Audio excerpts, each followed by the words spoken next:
Bilingual mixing. Now let's look at bilingual mixing more closely. So there are different forms of bilingual mixing. There can be syntactic mixing, that is the mixing of grammatical structures. There can be mixing at phrasal level, that is you might use a phrase which is not a complete sentence and you're mixing two languages. And then there can be structural mixing, that is within a sentence you use the placement of verbs and nouns or adverbs differently based on the grammar of one language or the other language. And then there is semantic mixing also. At times you use certain words or certain utterances which are equivalent to or which are used to mean something else that is equivalent to another language. For instance, if you say open the lights in French, it is an equivalent to switch on the lights in English, for instance, or turn on the lights in English.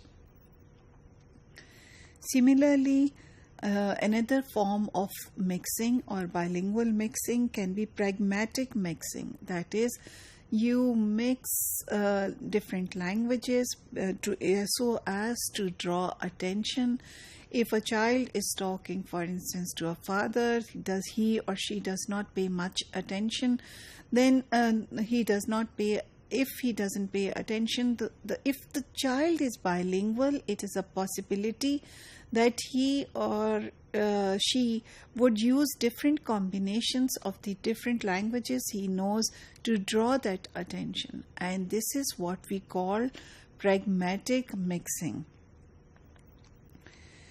Now, it has been seen in studies that the rates of mixing actually vary considerably in studies and in the different cases.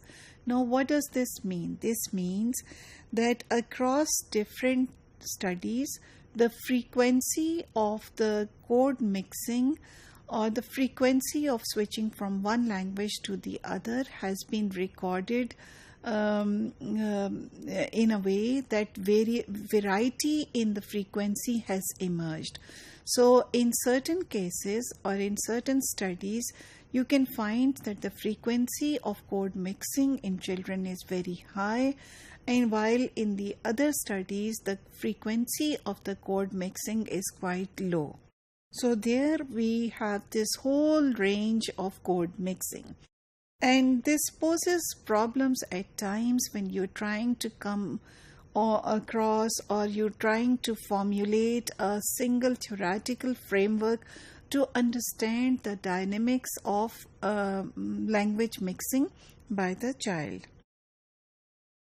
It has also been seen in the studies that in early bilingualism, that is in children, the frequency of code mixing is quite high, and gradually as they age and when the child grows up, this diminishes. That is, when a child is younger, the child tends to code mix a lot, and when the child grows up, as the child grows up, the frequency of the switching of the language or mixing of different codes actually becomes less. Now, the question is, how do you actually interpret these results and what does it all mean? Now, there are different challenges in this interpretation and this comparison of bilinguality in children. First thing is, when we are comparing case A with case B or the results of study A with the results of study B, C, and D, there is what is not taken into account is the differential exposure to languages. What are the different types of exposure that a child has had in learning the languages? and that can make a difference depending on the child's affiliation with a language, triggered by the use of the language by the mother or the father or the caretaker, might be different. Similarly, there has been an unequal sampling of child's language. So when you sample a child's language, and which is a very difficult sort of an endeavor, because to make a child speak, then the question of who the child is speaking to, if the child is tired or not, if the child in a specific mood or not, what is the context, how formal it is, where the child is, are the parents present or not. This would change the mixing of the language by the child.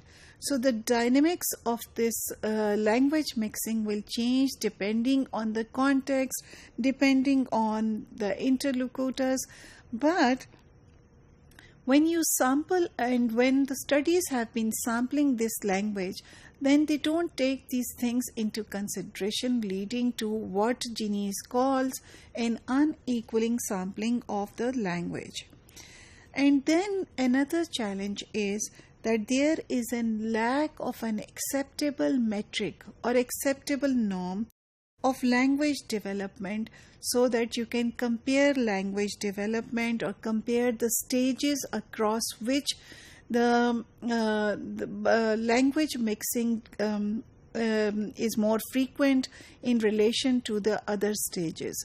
So those stages are also not specifically universally recognized, and there is a problem of how people actually interpret the results. Then there are different operational definitions of mixing. What do we actually mean by mixing? If a child is simply using one word and then using another word, is it language mixing? Or if the child is speaking one word and within that word the child uses another inflection. For instance, it is very common for us to say "Rodein theek nahi hai," "Rodein." So what is language mixing itself? Depending on how you identify or how you describe your construct, it will affect your results. And then, of course, there are different language histories, the way the languages have been learned, and the context they have been learned, although they might be at birth.